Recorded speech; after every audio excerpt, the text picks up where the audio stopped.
By the time Alain got to Kyalami, little more than a week later, the 1985 champion had already started to find out about the limelight and the pressures of his new status. Yes, I was very busy. As you understand, it was fantastic for France, for the French people, and I had a lot of work to do, not only in France but all over Europe. I was very happy to win the championship in England, not because it was especially in England, because I did not want to wait the last two races, or especially the last race, to become world champion. And if I'm world champion, it's because I'm driving for an English team. And that's why I'm more happy to win championship at Brands. And everybody said, oh, it's fantastic for France, and he's going to become the first French world champion. Okay, I understand, but I mean, I feel more happy for me.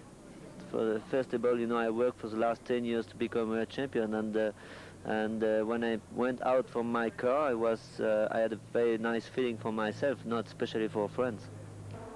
The Kyalami track had been the subject of major reconstruction work, including more spacious new pits.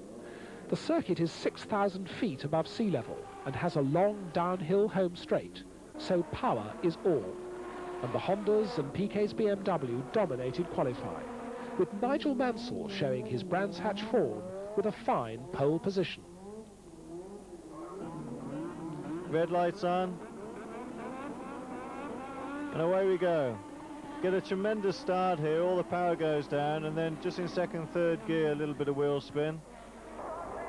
A lot of action behind, coming down the straight, everyone's jostling for position. I'm through into the lead, Nelson second, Mark Suhr third. And then we see a bit of action here with Gonzani, Eddie on the outside, Ricciardo's just touched, and then he goes flying into Eddie Shiva, really not their fault at all.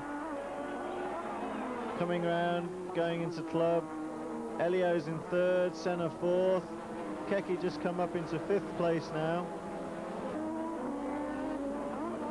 Coming up onto the main straight.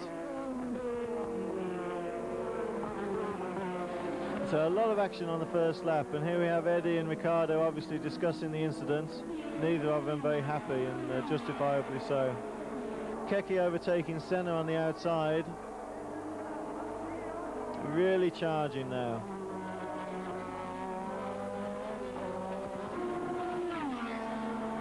So again, he's come up behind the other Lotus of Elio De Angelis, and I think he'll be diving on the inside. Here he is, come into the braking area. Now he's up into third place. Going very, very quickly indeed. And again, Keke slipstreaming Nelson Piquet. Kyalami is very, very good for this, and he's overtaking him. And he should be able to pull back to get his line for the next corner.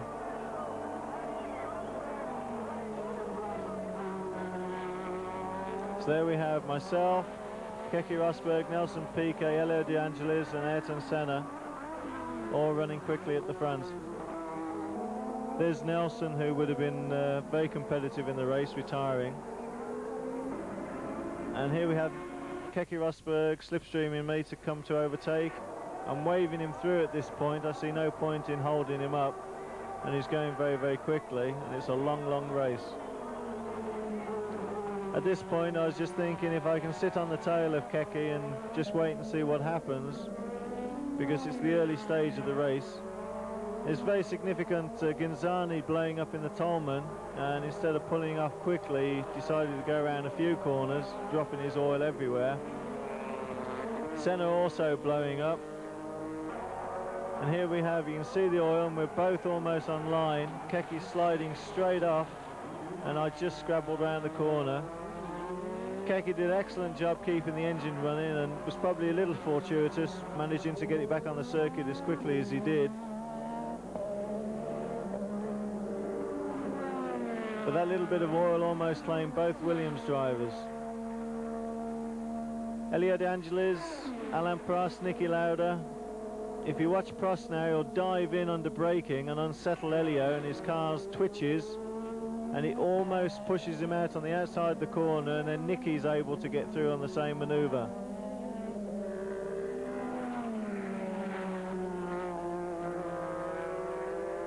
Here we have Keke coming up through the grid again, overtaking Elio De Angelis. And the race is really hotting up now at the front because Alan will be very, very close. Some more action. There's some more oil drop there, and the corner does go around to the left, and unfortunately he got it a bit crossed up. Keke making his first pit stop. Williams mechanics at it. Very, very quick stop. 9.04 seconds. Very, very good. Here's the fight for the race at the moment. Myself, Alain Prost, Niki Lauda. Stefan Johansson is one lap down, having stopped the tyres already. You'll see that Niki will pull out of this line and go into the pits for his first stop. Here he comes now into the pits.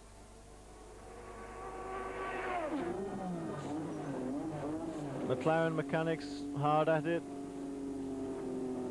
Not as quick as they can do, but still wasn't a bad time.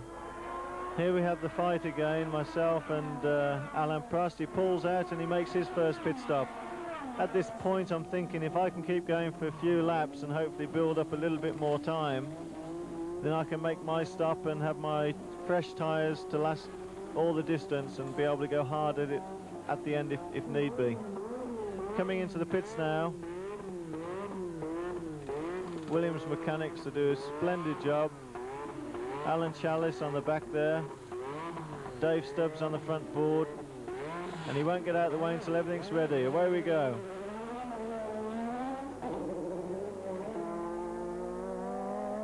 Significantly, Niki Lauda comes into the pits with a blown turbo and has to retire. Overtaking some back markers. Keke making a second stop after driving so hard he blistered his tyres. And here's Alan again charging at the end. Keke overtaking him round sunset. Keke back into second place. Going a little wide at Barbecue, doing a tremendous job to keep it on the circuit. Driving very, very quickly indeed. It's in fact when he set his fastest lap and broke the track record. And now coming up onto the last lap. And a very, very good moment for the Williams team. The first 1-2 of the season and for some years. Oh, that's very kind of you, Keke. It's just what I wanted. Now, this is a bit of film that got me into trouble. Yeah, the second win was almost as good as the first. So 2 in a row for a delighted Mansell.